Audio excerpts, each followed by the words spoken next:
сайын жасап келген шығармыз. Қанеке балалар?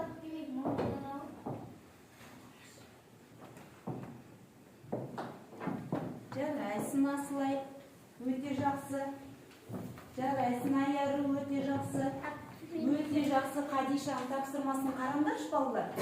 Кептірілген жапырақтардан гүл жасап келіпті. Өте жақсы үй тапсырмасы орындалған.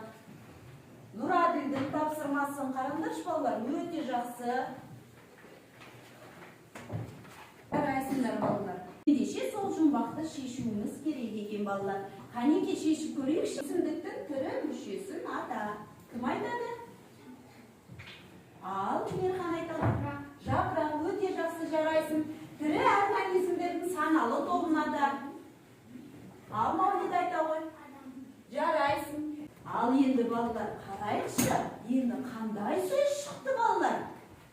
Қанеке қандай сөз шықты? Жануар екен. Балалар жарайсың.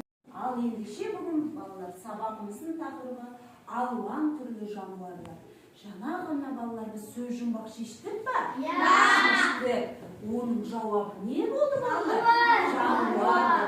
Жарайсыңдар. Енді балалар дұрыс айтасыңдар. Енді біздің сабағымыздың тақырыбы немен қатысты екен балалар? Жануарлармен. Өкілдерін ажырату, бунақ денелілер, балықтар мен қосмекенділер, бауыр мен жорғалаушылар, құстар, сүт қоректілер. Бақылаудың басты белгілерін анықтау екен балалар. Мақсатымыз осы екен балалар. Еліне саяхат. Балалар жаңа жұмбақты шешті қоя сөз жұмбақты. Сол сөзде қандай сөз шықты балалар? Жануар. Енді сол жануарлар әлеміне саяхат жасайды екенбіз балалар. Сүт қоректілер, бауыр мен жорғалаушылар, құстар деп бөлінеді. Енді сөз сүт қоректілер жануарларға не жатады екен балалар? Бұғы және сиыр. Бауыр мен жорғалаушы жануарларға тасбақа, жылан, кесіртке. Құстарға бүркіт, қарға, қыран құс жатады екен. Бүркітіміз жыртқыш құс екен. Балалар, бауыр мен жорғалаушы жануарлар деп неге айтады? Олардың айтылу себебі не үшін бауыр мен жорғалайды? Өйткені аяқтары қысқа балалар. Қарап тұрсыңдар ма балалар? Көріп тұрсыңдар ма? Ал сүт қоректілер деп жатады. Олар балалар немене өседі? Сүт береді, сүт береді. Сүт қоректі жануарлар деп атайды. Жануарлар мынадай топқа бөлінеді екен балалар. Құстар, балықтар, қосмекенділер, сүт қоректілер, бауыр мен жорғалаушылар және жәндіктер. Жарайсың.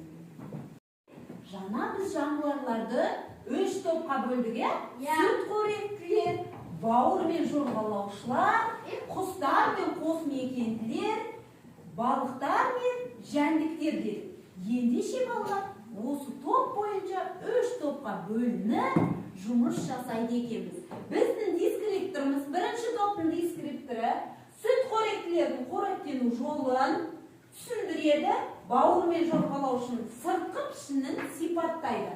Ал екінші топтың дескрипторы суреттегі құстарды топтастырады, қосмекенділерді мекен ету ортасын сипаттайды.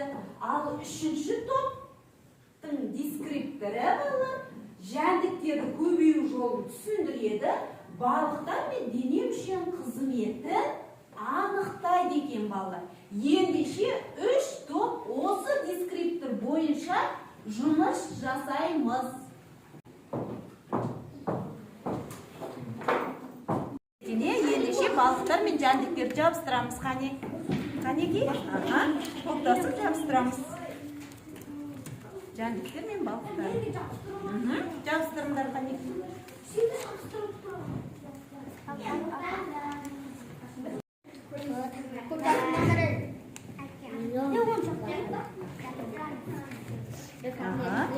Жәндіктер жабыстырамыз.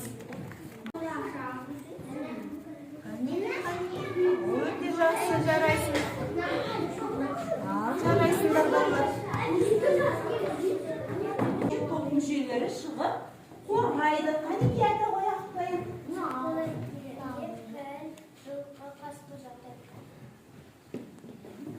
жорғалаушыларға нелер жатады екен? Өте жақсы.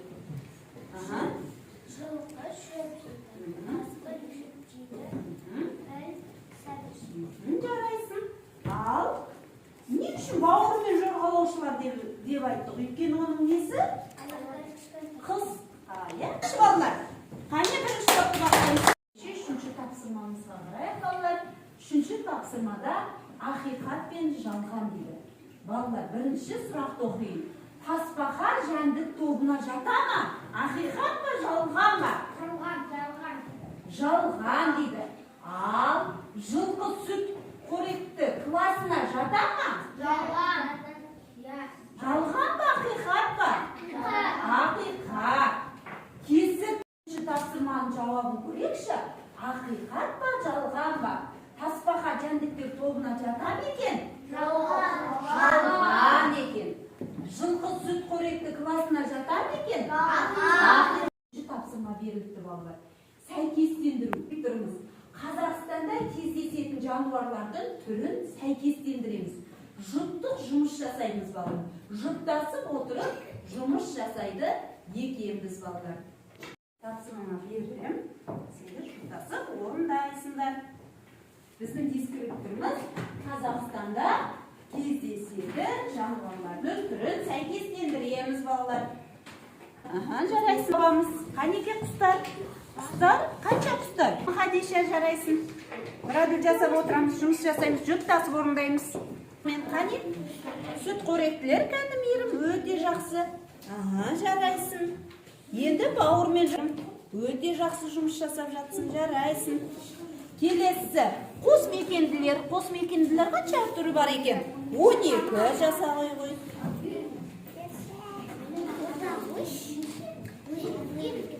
Түрлерін сәйкестендірді. Жарайсыңдар, мейірім дұрыс сәйкестендірді ме?